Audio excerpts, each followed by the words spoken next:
Welcome to Cruise Ports on a Budget, where I'll show you some of the things you can do in various cruise ports without spending a fortune.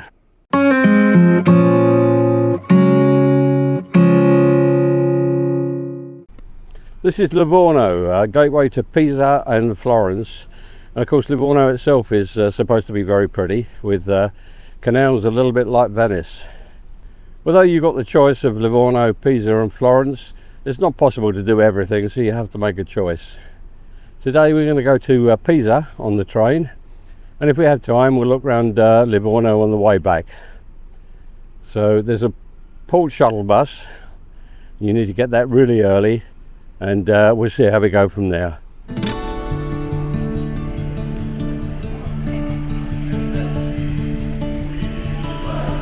The shuttle bus is free, but you do need to get a ticket before you get on board.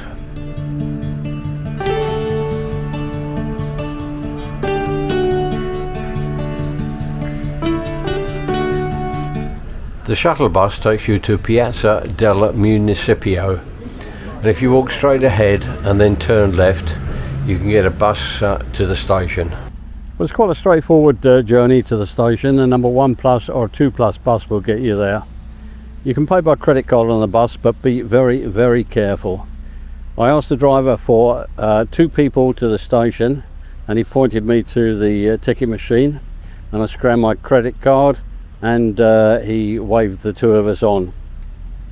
About 5 minutes into the journey, an inspector got up from the back of the bus to scan all the tickets and promptly informed us that you can only have 1 ticket on a credit card, which means that if there's 2 of you, it seems that you need 2 cards to actually buy 2 tickets.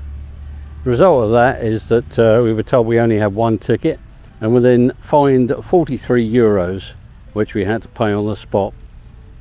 And this wasn't a one-off, because a couple behind us also had exactly the same problem, and they were fined as well.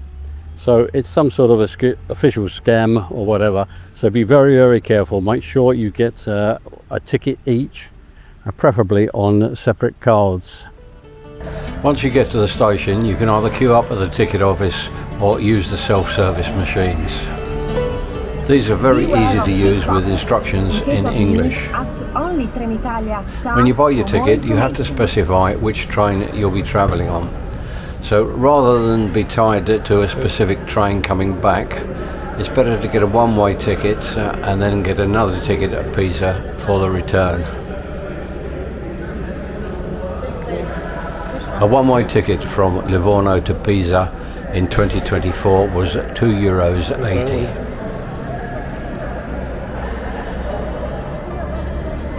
Something to bear in mind on all Italian railways is that you must validate your ticket on one of these green machines before boarding the train. The trains in Italy are far better than anything we have in the UK.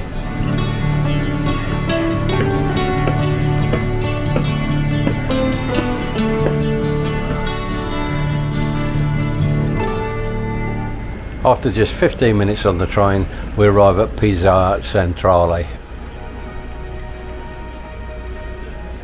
Almost everybody thinks that Pisa is just the Leaning Tower, but Pisa is a very large city, and the Leaning Tower is approximately 1.3 miles from the station. So there's a bit of walking to do, but it's quite pleasant and it's quite straightforward.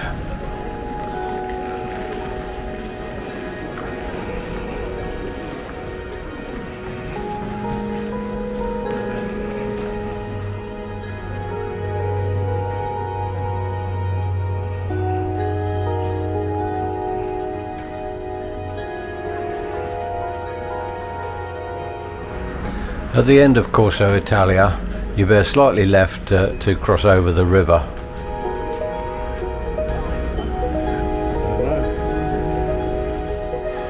Once across the river, just keep heading north along Borgo Stretto, which is a beautiful street lined with shops and pavement cafes.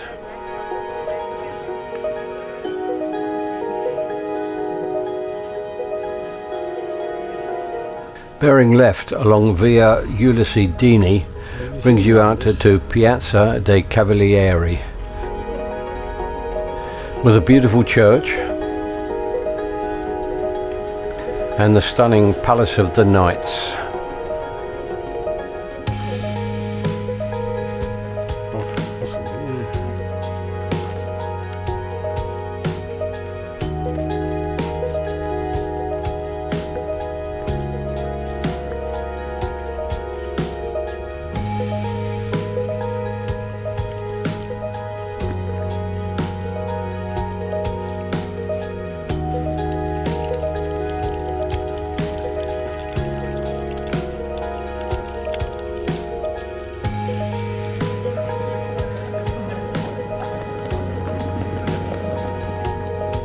A little further down some more interesting streets lined with payment cafes, we finally get our first glimpse of the Leaning Tower.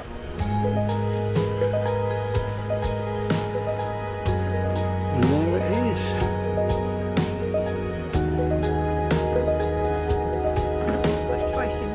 Wandering around the site just to look at the buildings is free, but if you want to go into the cathedral and baptistry or up the tower, then you need a ticket. The ticket office is beyond the tower in this orange building, where there are also lockers to leave backpacks or other luggage.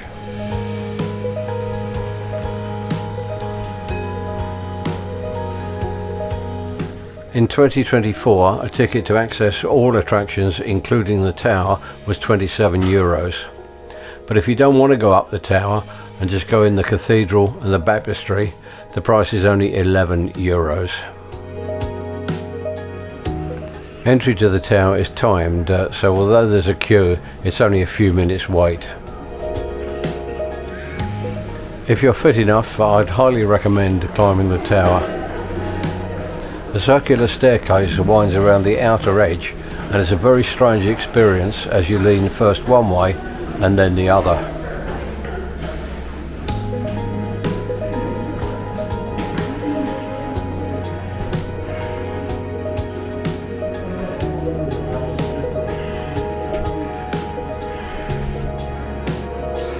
The views are quite spectacular in all directions.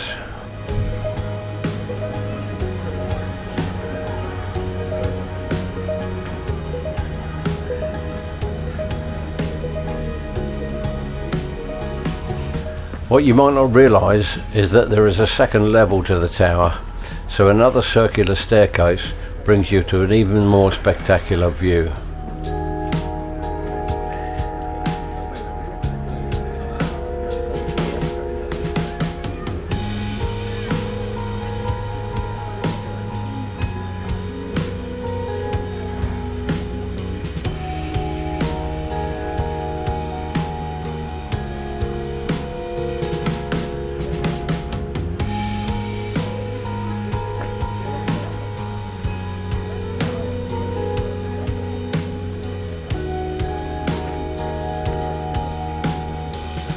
Walking around the outside of the tower, you really do notice that you're walking downhill at one point and then on the opposite side walking steeply uphill again. It's a strange experience and slightly unnerving, probably not recommended for anyone who's not got a good head for heights.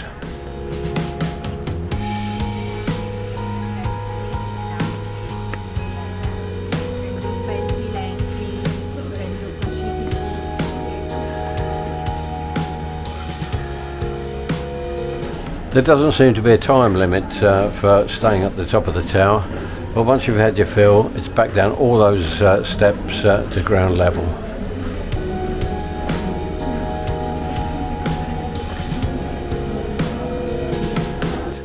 Next to visit is the cathedral, the entrance to which is on the opposite side to the tower.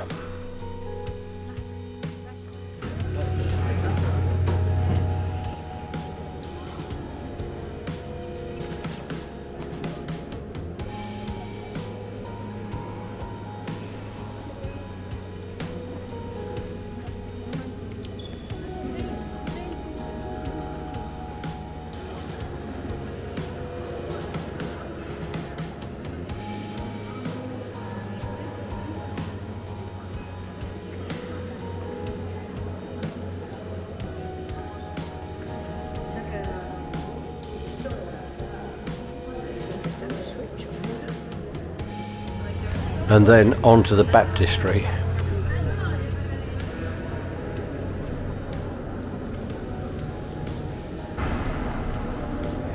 Every so often there's a demonstration of the acoustics of the building.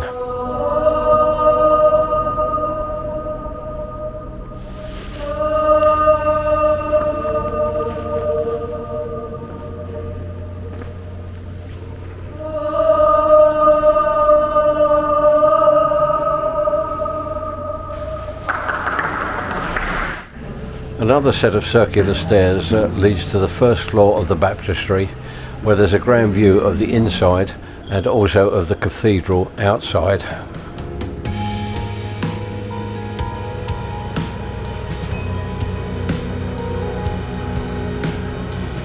The final attraction here is the churchyard and graveyard, which contains tombs and some incredible frescoes.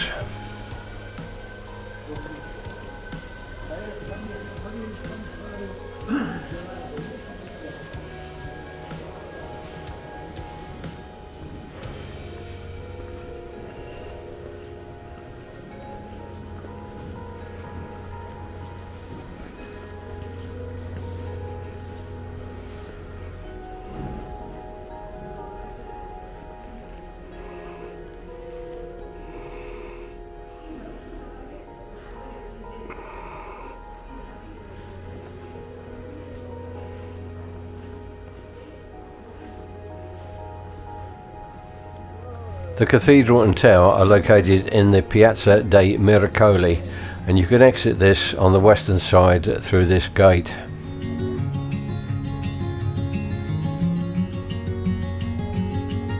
Here you can find all the souvenirs you might ever want, together with a McDonald's, which is a great place for a reasonably priced cup of coffee. If you can make your way here first, there's a great view of the cathedral and the tower through the gateway known as Porta Nuova.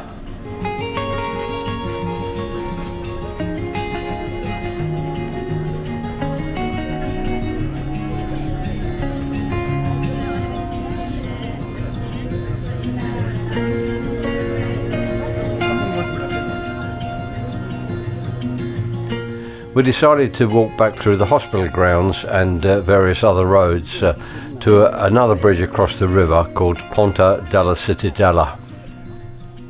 To be honest, it wasn't a particularly interesting walk, and a better alternative, which we discovered later, would be to walk back along the city walls.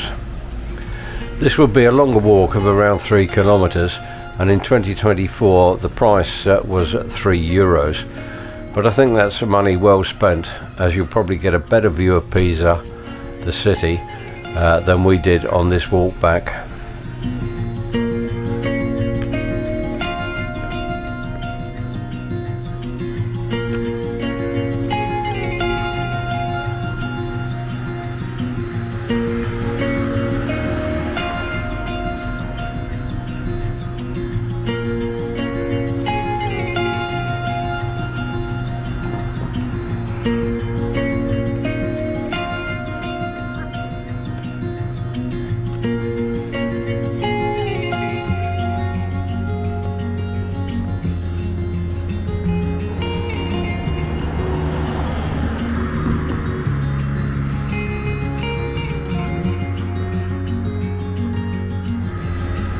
The architecture gets a little more interesting once you're across the bridge.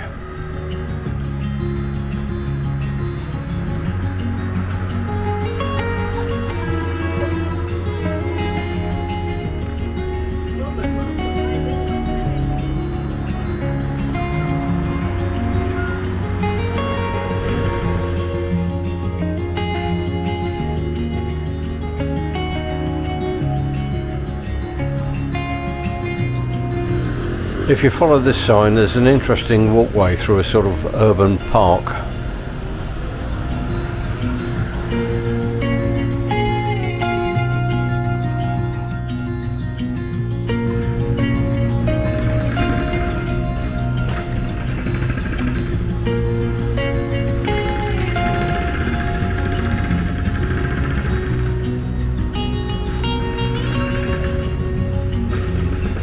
and the walkway brings you out not too far from the station.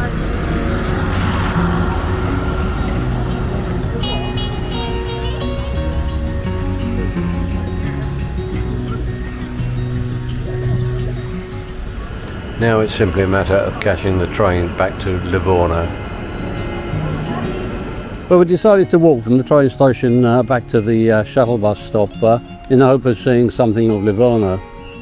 I must say it was completely uninspiring, so much so that I didn't bother to film anything until we got very close to the Piazza del Municipio, when there was a nice canal to watch.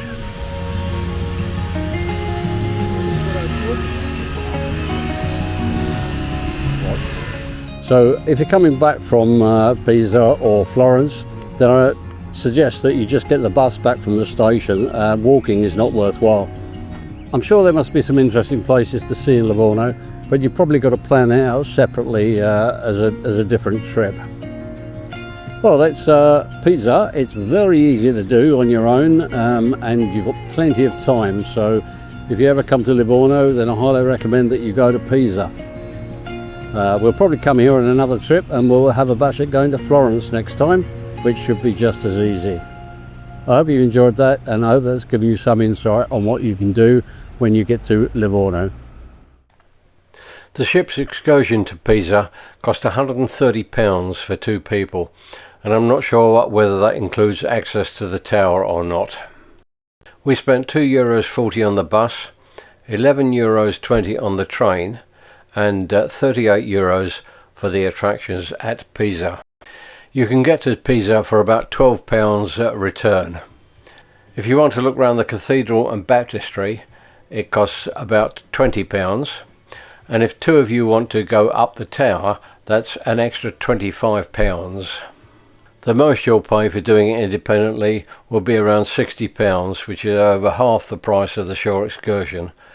It's an easy trip, and there's plenty of time to get back to the ship. Check out my other videos for more advice on how you can spend as little as possible in various cruise ports.